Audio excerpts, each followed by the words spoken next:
Dengan kebenaran, andai engkau membawa kami melintasi lautan, kami akan ikut bersamamu. Tak satu pun dari kami akan mundur. Bayangkan, seandainya kita berada di tengah pasukan itu, berjalan bersama Rasulullah menuju Badar, mampukah kita berkata seperti mereka? Mereka tak hanya berbicara, mereka membuktikan dengan pengorbanan dan keberanian yang nyata. Coba kita lihat diri kita hari ini. Perjuangan Rasulullah sebenarnya belum selesai. Dakwah beliau masih terus hidup hingga sekarang. Tapi jujur saja, sudah sejauh mana kita ikut ambil bagian dalam perjuangan ini?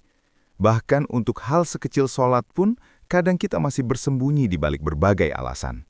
Padahal dari kisah-kisah seperti ini, kita harusnya belajar menundukkan nafsu dan mengambil pelajaran yang nyata. Jangan cuma menonton, tapi renungkan. Kembali ke medan Badar. Setelah mendengar jawaban penuh keyakinan dari Sa'ad bin Mu'adz, wajah Rasulullah yang tadinya tampak cemas mulai berseri. Beliau lalu berkata, "Sesungguhnya Allah telah menjanjikan kepadaku salah satu dari dua golongan, kafilah dagang atau kemenangan dalam pertempuran. Dan kini, aku melihat seakan-akan tempat jatuhnya beberapa orang dari Quraisy telah terlihat jelas di mataku. Jangan khawatir, pertolongan Allah bersama kalian." Kini keputusan untuk berperang sudah bulat. Di hadapan mereka berdiri pasukan Quraisy yang lengkap dan jumlahnya 3 kali lipat lebih banyak. Tapi umat Islam tidak gentar, karena yang memenuhi hati mereka bukan rasa takut, tapi iman. Dan mereka tahu siapa yang menjadi penolong sejati mereka, Allah Subhanahu wa Ta'ala, pemilik segala kekuatan. Rasulullah lalu mengatur posisi pasukannya di depan sumur air di Badar. Tapi di saat itu datanglah Hubab bin Munzir, seorang sahabat muda yang punya kecerdasan taktis. Ia bertanya dengan sopan, "Wahai Rasulullah, apakah tempat ini dipilih karena wahyu dari Allah atau sekedar strategi perang?" Nabi menjawab, "Ini hanya taktik perang." Mendengar itu, Hub pun menyampaikan pendapatnya. "Kalau begitu, izinkan aku menyarankan tempat lain. Mari kita bergerak ke arah sumur yang paling dekat dengan posisi musuh. Di sana airnya lebih banyak dan lebih baik. Kita buat kolam penyimpanan untuk pasukan kita, lalu kita timbun semua sumur lainnya. Dengan begitu, kita bisa minum kapan saja, dan musuh akan kehausan." Rasulullah menerima usulan ini tanpa ragu. Lihatlah betapa rendah hatinya beliau. Meskipun seorang nabi, beliau tidak berkata, "Aku lebih tahu, aku pemimpin." Tidak, beliau menunjukkan bahwa bermusyawarah adalah bagian dari kemuliaan kepemimpinan. Lalu dilaksanakanlah rencana Hub. Sebuah kolam besar dibuat dan sumur-sumur lainnya ditutup. Kini strategi air berada di tangan kaum muslimin. Selanjutnya, Nabi mulai menyusun formasi tempur. Barisan pemanah ditempatkan di belakang, pasukan tombak di depan. Dan beliau memberikan instruksi, "Tetaplah di posisi kalian, jangan bertindak tanpa perintah. Tahanlah panah kalian hingga musuh mendekat. Gunakan tombak jika mereka sudah dekat, dan hanya gunakan pedang ketika musuh benar-benar sudah di depan mata." Semuanya sudah siap, tapi malam itu, saat semua pasukan tidur untuk mengumpulkan tenaga, ada satu orang yang tetap terjaga, Rasulullah. Beliau berdiri dalam kesunyian malam, memanjatkan doa penuh harap dan kecemasan. "Ya Allah, penuhi janjimu padaku. Ya Allah, jika pasukan kecil ini hancur, takkan ada lagi yang menyembahmu di bumi ini." Doa itu pun dijawab langsung oleh Allah. Sebuah janji ilahi yang kelak terekam dalam surah Al-Anfal ayat 8-9. "Ingatlah, ketika kamu memohon pertolongan kepada Tuhanmu, lalu Dia mengabulkannya bagimu seraya berfirman, 'Sesungguhnya aku akan mendatangkan bala bantuan kepadamu berupa 1000 malaikat yang datang berturut-turut.'" Pertolongan Allah sudah dijanjikan. Tinggal sekarang apakah kita siap menjadi bagian dari para pejuang itu, bukan hanya dengan kata, tapi dengan pengorbanan nyata. Allah tidak akan membiarkan pasukan kecil ini berjuang sendirian. Mereka adalah hamba-hambanya yang berjuang di jalannya. Allah akan menguatkan mereka dengan pasukan yang tak terlihat, dengan para malaikat. Dan akhirnya, hari pertempuran itu pun tiba. Ketika pasukan Quraisy sampai di medan Badar, mereka langsung terkejut. Posisi strategis yang seharusnya mereka rebut, ternyata sudah lebih dulu dikuasai oleh kaum muslimin. Namun karena jumlah mereka jauh lebih besar, mereka tetap percaya diri. Mereka yakin ini akan jadi kemenangan yang cepat. Di satu sisi, ada 950 tentara Quraisy. Di sisi lain, hanya 313 muslim, yang sebagian bahkan tidak punya baju besi. Dari barisan kaum muslimin terdengar suara takbir, tanda keikhlasan dan tawakal. Sementara dari pihak Quraisy terdengar suara musik, nyanyian dan tabuhan rebana, tanda kesombongan dan pesta sebelum perang. Di satu sisi ada pasukan yang ingin menegakkan keadilan dan melawan penindasan. Di sisi lain ada kelompok yang datang hanya untuk membalas dendam dan menumpahkan darah. Saat itu, Panglima Quraisy Utbah bin Robi'ah maju ke depan bersama saudaranya Syaibah dan anaknya sendiri Walid. Mereka menantang duel, sebagaimana tradisi Arab sebelum perang besar dimulai. Mubarozah, pertarungan 1 lawan 1, biasanya 3 lawan 3. 3 orang ini berasal dari Bani Umayyah dan sejak lama memendam iri dan dendam pada Bani Hashim, kabilah Nabi. Mereka ingin duel, tapi bukan dengan siapa saja. Mereka ingin lawan yang setara. Maka ketika 3 pemuda Ansor, Auf, Muawid dan Abdullah bin Rawahah maju ke depan, Utbah mengejek mereka. "Kalian siapa? Kami ingin lawan yang setara. Suruh Muhammad kirim orang dari kalangannya sendiri." Permintaan itu pun disampaikan kepada Nabi dan beliau tidak marah. Justru beliau memahami bahwa ini bukan soal harga diri, tapi soal strategi dan kehormatan. Lalu beliau memanggil 3 orang dari kalangan Muhajirin, dan bukan sembarang orang. Mereka adalah keluarganya sendiri. Ubaidah bin Harith, Hamzah bin Abdul Muthalib, dan Ali bin Abi Thalib. Ketiganya pun maju mewakili umat Islam, dan kali ini Utbah tampak puas. Pertarungan pun dimulai. Hamzah menghadapi Syaibah, Ali melawan Walid, dan Ubaidah berhadapan langsung dengan Utbah. Dalam beberapa tebasan, Hamzah dan Ali berhasil menumbangkan lawan mereka. Tapi pertarungan antara Ubaidah dan Utbah berlangsung lebih sengit. Mereka saling menyerang dengan segenap tenaga. 2 kepala suku besar itu bertarung sengit di tengah debu dan takbir. Dan disitulah darah pertama tertumpah di medan Badar. 2 pejuang itu kini sama-sama bersimbah darah. Ubaidah bin Harith dan Utbah bin Robi'ah masih berdiri meski tubuh keduanya sudah dipenuhi luka. Dalam tradisi Arab saat itu, ketika 2 pasukan mengirim 3 orang untuk duel, siapa yang menang lebih dulu berhak membantu rekannya. Maka tanpa ragu, Ali dan Hamzah segera menghampiri Ubaidah. Mereka menghabisi Utbah dan menyelamatkan Ubaidah yang terluka parah. Tubuh Ubaidah dipapah dan dibawa ke hadapan Nabi. Darah mengalir deras dari luka-lukanya, tapi di balik wajahnya yang pucat, ada cahaya keyakinan yang tak padam. Dengan suara lirih tapi penuh harap, ia bertanya, "Wahai Rasulullah, aku ini termasuk syuhada bukan?" Nabi pun menatapnya penuh kasih dan menjawab dengan lembut, "Iya Ubaidah, engkau adalah seorang syahid." Mendengar itu, wajah Ubaidah langsung tenang. Senyum kecil muncul di bibirnya. Ia tahu yang ia kejar telah tercapai. Tak lama kemudian, ruhnya naik menghadap Tuhannya. Ia wafat dengan wajah tersenyum. Karena bagi mereka yang beriman, mati di jalan Allah bukanlah akhir, tapi pertemuan dengan kekasih sejati. Sementara itu, pasukan Quraisy mulai panik. Pemimpin mereka, Utbah, Syaibah, dan Walid, semuanya tewas di hadapan mata mereka. Mereka yang dianggap paling kuat dan paling ditakuti, kini tergeletak tak bernyawa di medan Badar. Untuk mengembalikan semangat tentaranya, Abu Jahal berteriak lantang, "Jangan gentar, kematian Utbah, Syaibah, dan Walid hanyalah kebodohan mereka sendiri. Mereka terburu-buru dan mati sia-sia. Hari ini kemenangan pasti milik kita. Muhammad dan para pengikutnya hanya seperti makanan kecil bagi kita." Maka Abu Jahal menyusun kembali pasukan, dan kini duel telah selesai. Saatnya perang besar dimulai. Dengan aba-aba, kedua pasukan mulai maju. Pertempuran pun pecah dengan dahsyat. Rasulullah tidak bersembunyi di balik pasukan. Beliau maju ke depan memberi semangat langsung kepada para sahabat. Tidak sekedar memerintah, beliau ikut berjuang dengan gagah berani. Bahkan Ali bin Abi Thalib mengakui, hari itu yang paling berani dari kami adalah Rasulullah sendiri. Tak ada yang lebih dekat ke barisan musuh. Hamzah, Ali, Umar semuanya berperang tanpa gentar. Pedang mereka membelah barisan musuh. Semangat mereka menyala karena mereka tahu, ini bukan sekedar perang, ini adalah ujian iman. Di antara yang ikut dalam pertempuran hari itu adalah Abul Bakhtari bin Hisham. Pernah ingat siapa dia? Ia adalah satu dari 5 orang yang menolak boikot terhadap kaum muslimin di Mekah, bahkan membantu mengakhiri boikot itu dengan diam-diam menyusun rencana dan menggerakkan dukungan masyarakat. Tapi hari itu, ia berada di pihak musuh. Meskipun begitu, Rasulullah telah menetapkan namanya sebagai orang yang tidak boleh disakiti, sebuah bentuk penghargaan dan penghormatan atas jasa masa lalu. Saat perang berlangsung, Abul Bakhtari berhadapan dengan Mujazir bin Ziyad. Mujazir tahu bahwa Rasulullah melarang membunuhnya, maka ia mundur dan enggan menyerang. Tapi Abul malah tersinggung, "Kenapa kau tak mau bertarung?" Mujazir menjawab, "Rasulullah melarang kami menyakitimu." Namun Abul Bakhtari justru marah. Ia menyerang dan akhirnya Mujazir terpaksa melawan dan membunuhnya. Abul menolak kesempatan terakhir untuk berpihak kepada kebenaran. Perang pun makin sengit. Lalu Rasulullah mengambil segenggam tanah dan melemparkannya ke arah musuh. Beliau berdoa, semoga wajah mereka hina. Ya Allah, masukkan rasa takut ke dalam hati mereka. Goyangkan kaki-kaki mereka. Tanah itu melayang dan ajaibnya mengenai mata setiap orang dalam pasukan Quraisy. Mereka tidak bisa melihat, terguncang dan kebingungan. Allah Subhanahu wa Ta'ala mengabadikan peristiwa itu dalam Al-Quran. Bukan engkau yang melempar, tapi Allah lah yang melempar. Tak lama kemudian, angin kencang bertiup dari arah yang tak terduga.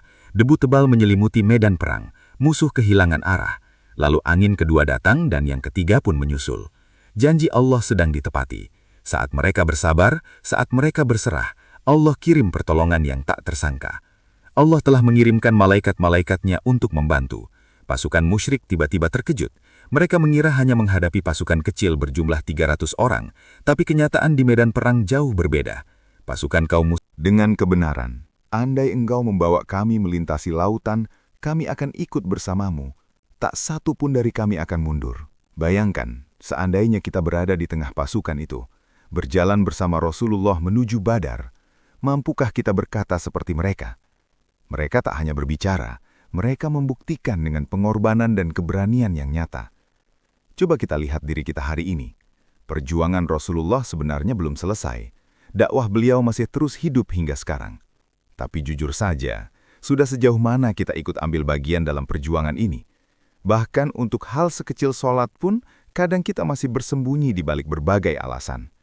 Padahal dari kisah-kisah seperti ini, kita harusnya belajar menundukkan nafsu dan mengambil pelajaran yang nyata. Jangan cuma menonton, tapi renungkan. Kembali ke medan Badar. Setelah mendengar jawaban penuh keyakinan dari Sa'ad bin Mu'adz, wajah Rasulullah yang tadinya tampak cemas mulai berseri. Beliau lalu berkata, "Sesungguhnya Allah telah menjanjikan kepadaku salah satu dari dua golongan, kafilah dagang atau kemenangan dalam pertempuran.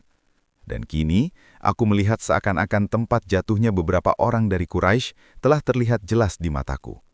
Jangan khawatir, pertolongan Allah bersama kalian." Kini keputusan untuk berperang sudah bulat. Di hadapan mereka berdiri pasukan Quraisy yang lengkap dan jumlahnya 3 kali lipat lebih banyak. Tapi umat Islam tidak gentar, karena yang memenuhi hati mereka bukan rasa takut, tapi iman. Dan mereka tahu siapa yang menjadi penolong sejati mereka, Allah Subhanahu wa Ta'ala, pemilik segala kekuatan. Rasulullah lalu mengatur posisi pasukannya di depan sumur air di Badar. Tapi di saat itu datanglah Hubab bin Munzir, seorang sahabat muda yang punya kecerdasan taktis. Ia bertanya dengan sopan, "Wahai Rasulullah, apakah tempat ini dipilih karena wahyu dari Allah atau sekedar strategi perang?" Nabi menjawab, "Ini hanya taktik perang." Mendengar itu, Hub pun menyampaikan pendapatnya. "Kalau begitu, izinkan aku menyarankan tempat lain. Mari kita bergerak ke arah sumur yang paling dekat dengan posisi musuh.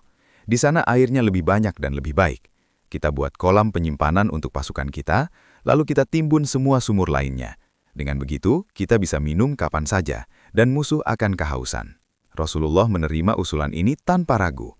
Lihatlah betapa rendah hatinya beliau. Meskipun seorang nabi, beliau tidak berkata, "Aku lebih tahu, aku pemimpin." Tidak. Beliau menunjukkan bahwa bermusyawarah adalah bagian dari kemuliaan kepemimpinan. Lalu dilaksanakanlah rencana Hub. Sebuah kolam besar dibuat dan sumur-sumur lainnya ditutup. Kini strategi air berada di tangan kaum muslimin. Selanjutnya, Nabi mulai menyusun formasi tempur. Barisan pemanah ditempatkan di belakang, pasukan tombak di depan. Dan beliau memberikan instruksi, "Tetaplah di posisi kalian, jangan bertindak tanpa perintah. Tahanlah panah kalian hingga musuh mendekat. Gunakan tombak jika mereka sudah dekat, dan hanya gunakan pedang ketika musuh benar-benar sudah di depan mata." Semuanya sudah siap, tapi malam itu, saat semua pasukan tidur untuk mengumpulkan tenaga, ada satu orang yang tetap terjaga, Rasulullah. Beliau berdiri dalam kesunyian malam, memanjatkan doa penuh harap dan kecemasan. "Ya Allah, penuhi janjimu padaku. Ya Allah, jika pasukan kecil ini hancur, takkan ada lagi yang menyembahmu di bumi ini." Doa itu pun dijawab langsung oleh Allah, sebuah janji ilahi yang kelak terekam dalam surah Al-Anfal ayat 8-9. "Ingatlah, ketika kamu memohon pertolongan kepada Tuhanmu, lalu Dia mengabulkannya bagimu seraya berfirman, 'Sesungguhnya aku akan mendatangkan bala bantuan kepadamu berupa 1000 malaikat yang datang berturut-turut.'" Pertolongan Allah sudah dijanjikan. Tinggal sekarang apakah kita siap menjadi bagian dari para pejuang itu, bukan hanya dengan kata, tapi dengan pengorbanan nyata. Allah tidak akan membiarkan pasukan kecil ini berjuang sendirian. Mereka adalah hamba-hambanya yang berjuang di jalannya. Allah akan menguatkan mereka dengan pasukan yang tak terlihat, dengan para malaikat. Dan akhirnya, hari pertempuran itu pun tiba. Ketika pasukan Quraisy sampai di medan Badar, mereka langsung terkejut. Posisi strategis yang seharusnya mereka rebut, ternyata sudah lebih dulu dikuasai oleh kaum muslimin. Namun karena jumlah mereka jauh lebih besar, mereka tetap percaya diri. Mereka yakin ini akan jadi kemenangan yang cepat. Di satu sisi, ada 950 tentara Quraisy. Di sisi lain, hanya 313 Muslim, yang sebagian bahkan tidak punya baju besi. Dari barisan kaum muslimin terdengar suara takbir, tanda keikhlasan dan tawakal. Sementara dari pihak Quraisy, terdengar suara musik, nyanyian dan tabuhan rebana, tanda kesombongan dan pesta sebelum perang. Di satu sisi ada pasukan yang ingin menegakkan keadilan dan melawan penindasan. Di sisi lain ada kelompok yang datang hanya untuk membalas dendam dan menumpahkan darah. Saat itu, Panglima Quraisy, Utbah bin Robi'ah, maju ke depan, bersama saudaranya Syaibah dan anaknya sendiri Walid. Mereka menantang duel, sebagaimana tradisi Arab sebelum perang besar dimulai. Mubarozah, pertarungan 1 lawan 1, biasanya 3 lawan 3. 3 orang ini berasal dari Bani Umayyah, dan sejak lama memendam iri dan dendam pada Bani Hashim, kabilah Nabi. Mereka ingin duel, tapi bukan dengan siapa saja. Mereka ingin lawan yang setara. Maka ketika 3 pemuda Ansor, Auf, Muawid, dan Abdullah bin Rawahah maju ke depan, Utbah mengejek mereka. "Kalian siapa? Kami ingin lawan yang setara. Suruh Muhammad kirim orang dari kalangannya sendiri."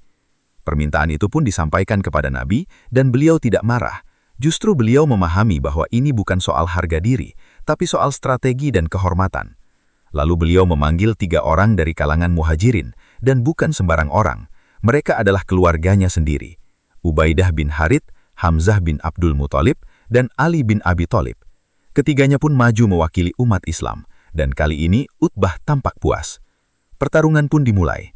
Hamzah menghadapi Syaibah, Ali melawan Walid, dan Ubaidah berhadapan langsung dengan Utbah. Dalam beberapa tebasan, Hamzah dan Ali berhasil menumbangkan lawan mereka. Tapi pertarungan antara Ubaidah dan Utbah berlangsung lebih sengit. Mereka saling menyerang dengan segenap tenaga. 2 kepala suku besar itu bertarung sengit di tengah debu dan takbir. Dan disitulah darah pertama tertumpah di medan Badar. 2 pejuang itu kini sama-sama bersimbah darah. Ubaidah bin Harith dan Utbah bin Robi'ah masih berdiri meski tubuh keduanya sudah dipenuhi luka. Dalam tradisi Arab saat itu, ketika 2 pasukan mengirim 3 orang untuk duel, siapa yang menang lebih dulu berhak membantu rekannya. Maka tanpa ragu, Ali dan Hamzah segera menghampiri Ubaidah. Mereka menghabisi Utbah dan menyelamatkan Ubaidah yang terluka parah. Tubuh Ubaidah dipapah dan dibawa ke hadapan Nabi. Darah mengalir deras dari luka-lukanya, tapi di balik wajahnya yang pucat, ada cahaya keyakinan yang tak padam. Dengan suara lirih tapi penuh harap, ia bertanya, "Wahai Rasulullah, aku ini termasuk syuhada bukan?" Nabi pun menatapnya penuh kasih dan menjawab dengan lembut, "Iya Ubaidah, engkau adalah seorang syahid." Mendengar itu, wajah Ubaidah langsung tenang. Senyum kecil muncul di bibirnya. Ia tahu yang ia kejar telah tercapai. Tak lama kemudian, ruhnya naik menghadap Tuhannya. Ia wafat dengan wajah tersenyum. Karena bagi mereka yang beriman, mati di jalan Allah bukanlah akhir, tapi pertemuan dengan kekasih sejati. Sementara itu, pasukan Quraisy mulai panik. Pemimpin mereka, Utbah, Syaibah, dan Walid, semuanya tewas di hadapan mata mereka. Mereka yang dianggap paling kuat dan paling ditakuti, kini tergeletak tak bernyawa di medan Badar. Untuk mengembalikan semangat tentaranya, Abu Jahal berteriak lantang, "Jangan gentar, kematian Utbah, Syaibah, dan Walid hanyalah kebodohan mereka sendiri. Mereka terburu-buru dan mati sia-sia. Hari ini kemenangan pasti milik kita. Muhammad dan para pengikutnya hanya seperti makanan kecil bagi kita." Maka Abu Jahal menyusun kembali pasukan, dan kini duel telah selesai. Saatnya perang besar dimulai. Dengan aba-aba, kedua pasukan mulai maju. Pertempuran pun pecah dengan dahsyat. Rasulullah tidak bersembunyi di balik pasukan. Beliau maju ke depan memberi semangat langsung kepada para sahabat. Tidak sekedar memerintah, beliau ikut berjuang dengan gagah berani. Bahkan Ali bin Abi Thalib mengakui, "Hari itu yang paling berani dari kami adalah Rasulullah sendiri. Tak ada yang lebih dekat ke barisan musuh." Hamzah, Ali, Umar semuanya berperang tanpa gentar. Pedang mereka membelah barisan musuh. Semangat mereka menyala karena mereka tahu, ini bukan sekedar perang. Ini adalah ujian iman. Di antara yang ikut dalam pertempuran hari itu adalah Abul Bakhtari bin Hisham. Pernah ingat siapa dia? Ia adalah satu dari 5 orang yang menolak boikot terhadap kaum muslimin di Mekah, bahkan membantu mengakhiri boikot itu dengan diam-diam menyusun rencana dan menggerakkan dukungan masyarakat. Tapi hari itu, ia berada di pihak musuh. Meskipun begitu, Rasulullah telah menetapkan namanya sebagai orang yang tidak boleh disakiti, sebuah bentuk penghargaan dan penghormatan atas jasa masa lalu. Saat perang berlangsung, Abul Bakhtari berhadapan dengan Mujazir bin Ziyad. Mujazir tahu bahwa Rasulullah melarang membunuhnya, maka ia mundur dan enggan menyerang. Tapi Abul malah tersinggung. "Kenapa kau tak mau bertarung?" Mujazir menjawab, "Rasulullah melarang kami menyakitimu." Namun Abul Bakhtari justru marah. Ia menyerang dan akhirnya Mujazir terpaksa melawan dan membunuhnya. Abul menolak kesempatan terakhir untuk berpihak kepada kebenaran. Perang pun makin sengit. Lalu Rasulullah mengambil segenggam tanah dan melemparkannya ke arah musuh. Beliau berdoa, semoga wajah mereka hina. Ya Allah, masukkan rasa takut ke dalam hati mereka. Goyangkan kaki-kaki mereka. Tanah itu melayang dan ajaibnya mengenai mata setiap orang dalam pasukan Quraisy. Mereka tidak bisa melihat, terguncang dan kebingungan. Allah Subhanahu wa Ta'ala mengabadikan peristiwa itu dalam Al-Quran. Bukan engkau yang melempar, tapi Allah lah yang melempar. Tak lama kemudian, angin kencang bertiup dari arah yang tak terduga. Debu tebal menyelimuti medan perang. Musuh kehilangan arah. Lalu angin kedua datang dan yang ketiga pun menyusul. Janji Allah sedang ditepati. Saat mereka bersabar, saat mereka berserah, Allah kirim pertolongan yang tak tersangka. Allah telah mengirimkan malaikat-malaikatnya untuk membantu.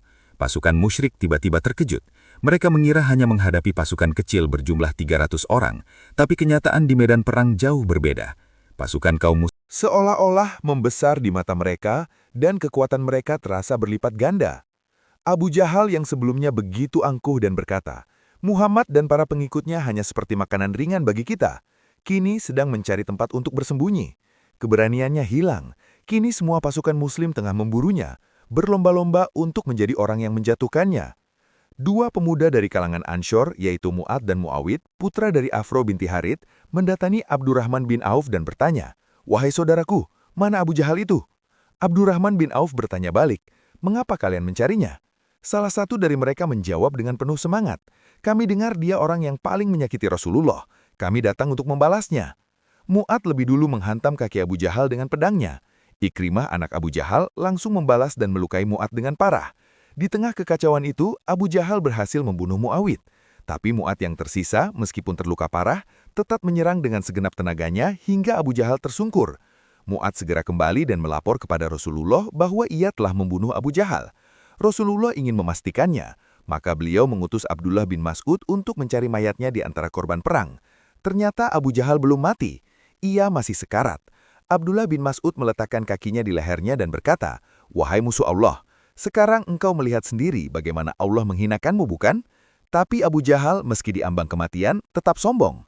Ia berkata dengan angkuh, "Kau hanya seorang penggembala, tapi hari ini kau berani menginjakkan kaki di tempat tinggi. Kematian seseorang dari kabilah besar bukanlah hal baru. Katakan padaku, siapa yang menang hari ini?"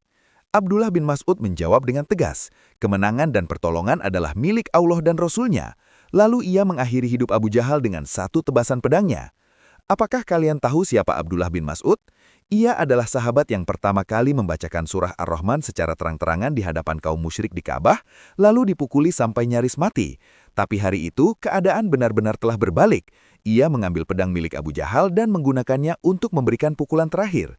Menariknya, sebelum perang dimulai, Rasulullah telah menunjukkan lokasi di mana para pemimpin Quraisy akan terbunuh. Dan benar saja, Abu Jahal tewas persis di tempat yang telah beliau tunjukkan. Demikian juga dengan Umayyah bin Khalaf dan para pemimpin Quraisy lainnya. Semuanya tewas tepat di titik-titik yang telah disebutkan.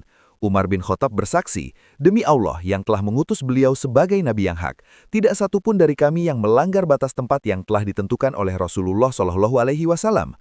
Itulah salah satu mujizat Allah, bukan hanya memberitahu siapa yang akan gugur, tapi juga di mana mereka akan meregang nyawa. Ketika para pemimpin Quraisy gugur satu demi satu, pasukan musyrik pun goyah dan mulai tercerai-berai. Tak mampu menahan ketakutan dan kekalahan, mereka kabur dari medan perang. Sebenarnya semua ini telah dijanjikan Allah jauh-jauh hari dalam Al-Quran. Bahkan, apakah mereka mengatakan kami adalah golongan yang pasti menang? Golongan itu pasti akan dikalahkan dan mereka berbalik ke belakang. Dulu di Mekah, kaum muslim begitu lemah. Mereka disiksa, diboikot selama 3 tahun, dihina, bahkan dilempari batu. Tapi justru dalam masa-masa terlemah itu, Allah Subhanahu wa Ta'ala telah menurunkan wahyu bahwa musuh-musuh Islam akan dikalahkan dan lari dengan malu. Dan hari itu, di medan Perang Badar, janji itu benar-benar menjadi nyata, tanda langit dan kemenangan yang dijanjikan. Di tengah segala kesulitan dan keterbatasan, janji Allah Subhanahu wa Ta'ala tetap ditepati. Berita dari masa depan yang telah Allah wahyukan melalui kitabnya kembali menjadi bukti kebenaran Islam. Allah memenangkan kaum muslimin di medan perang itu. Meski mereka kehilangan 14 pejuang yang gugur syahid, kemenangan besar telah diraih. Mereka yang gugur adalah orang-orang yang telah menjadikan nyawanya sebagai benteng bagi Islam dan bahkan menjadi tameng bagi Rasulullah. Sedangkan mereka yang selamat mendapat kehormatan sebagai bagian dari Ashab al-Badar, para pejuang perang Badar yang namanya harum sepanjang sejarah. Sebab Badar bukan sekedar perang biasa, itu adalah titik balik dalam sejarah Islam. Jika kaum muslim kalah saat itu, umat Islam bisa jadi akan semakin melemah, bahkan terancam punah. Jumlah mereka sedikit dan posisi mereka sangat rawan. Sebaliknya, kekalahan itu akan menjadi peluang emas bagi kaum musyrik Quraisy untuk menghapus Islam sejak dini. Lalu bagaimana dengan pihak musuh? Dalam pertempuran itu, 70 orang musyrik terbunuh dan 70 orang lainnya ditawan. Para tawanan itu tidak langsung dihukum mati. Sebaliknya, mereka ditawari 2 pilihan, membayar tebusan untuk kebebasan mereka atau mengajar 10 anak di Madinah cara membaca dan menulis. Pilihan ini menunjukkan betapa besar perhatian Islam terhadap ilmu pengetahuan. Bahkan di saat perang sekalipun, Rasulullah tetap menjadikan pendidikan sebagai prioritas. Di antara tawanan tersebut ada satu orang yang sangat dekat dengan Nabi, pamannya sendiri, Abbas bin Abdul Muthalib. Meskipun ia berperang di pihak Quraisy, Rasulullah tidak memberinya perlakuan khusus. Abbas pun ditanya apakah ia akan membayar tebusan atau mengajar anak-anak. Abbas mengaku tidak memiliki uang, tapi Rasulullah justru menyebut sesuatu yang membuatnya terdiam. "Wahai Abbas, bagaimana dengan emas yang kau titipkan kepada istrimu Ummu Fadl saat hendak pergi dari Mekah?" Rasulullah lalu menyebutkan dengan rinci isi percakapan pribadi Abbas dengan istrinya, termasuk pembagian emas untuk anak-anak mereka jika Abbas tidak kembali dari perang. Abbas terkejut. "Demi Allah, tidak ada seorang pun yang tahu tentang hal ini selain aku dan Ummu Fadlnya." Nabi pun menjawab, "Allah lah yang telah memberitahuku." Peristiwa ini mengguncangkan hati Abbas. Ia akhirnya beriman, meski keislamannya belum diumumkan secara terbuka. Ia pulang ke Mekah sebagai muslim rahasia, dan sejak saat itu, ia secara diam-diam membantu kaum muslimin, serta menyampaikan kabar-kabar penting dari Mekah kepada Nabi. Salah satu tawanan lainnya adalah Suhail bin Amr, seorang tokoh Quraisy yang dikenal karena kefasihannya dalam berbicara. Ia sering menyebarkan propaganda dan memotivasi kaum Quraisy untuk memusuhi kaum muslimin. Ketika Umar bin Khattab melihat Suhail ditawan, ia langsung berkata, "Wahai Rasulullah, izinkan aku mencabut gigi depan orang ini agar ia tak bisa lagi berbicara menentangmu." Namun, Nabi dengan kasih sayangnya yang luar biasa menolak permintaan itu. Beliau berkata, "Biarkan dia, wahai Umar. Bisa jadi suatu saat nanti ia akan menempati posisi yang membuatmu bahagia." Dan benar saja, beberapa tahun kemudian saat Rasulullah wafat, umat Islam mengalami duka luar biasa. Di tengah suasana yang nyaris kacau itu, Suhailah yang maju dan menenangkan masyarakat dengan pidato yang sangat bijak. Kata-katanya menjadi penghibur bagi umat yang kehilangan nabinya. Saat itulah Umar bin Khattab akhirnya memahami maksud kata-kata Rasulullah dulu di Badar. Dan kini umat Islam telah menjadi kekuatan yang tak bisa lagi diremehkan. Suasana kontras antara Madinah dan Mekah. Di Madinah, suasana penuh sukacita dan kegembiraan menyelimuti hari-hari setelah kemenangan. Namun di Mekah, suasana sangat berbeda, penuh duka dan kesedihan. Kota kehilangan banyak tokoh pentingnya. Salah satunya Abu Lahab yang sudah sakit dan berusia lanjut, tak kuat menahan kesedihan atas kekalahan itu. Dalam waktu kurang dari seminggu, akibat sakit dan beratnya beban batin, Abu Lahab meninggal dunia karena ada kekhawatiran penyakitnya bisa menular. Bahkan anak-anaknya pun untuk sementara menjauh dari jenazahnya. Ketika bau tubuhnya sudah tak tertahankan, jasadnya akhirnya ditinggalkan dan dikuburkan secara terburu-buru. Dengan begitu, satu lagi musuh keras Islam telah tiada. Segala peristiwa tampak semakin menguntungkan kaum muslimin. Di sisi lain, di rumah Rasulullah akan ada kabar bahagia yang baru saja mulai tumbuh. Putrinya Fatimah akan segera menikah. Kisah lengkapnya sudah kami hadirkan dalam video khusus. Klik di pojok kanan atas layar untuk menonton kisah haru tentang pernikahan Fatimah dan Ali bin Abi Thalib. Dua insan yang dipertemukan bukan karena harta, tapi karena iman dan ketakwaan. Sampai jumpa di video selanjutnya.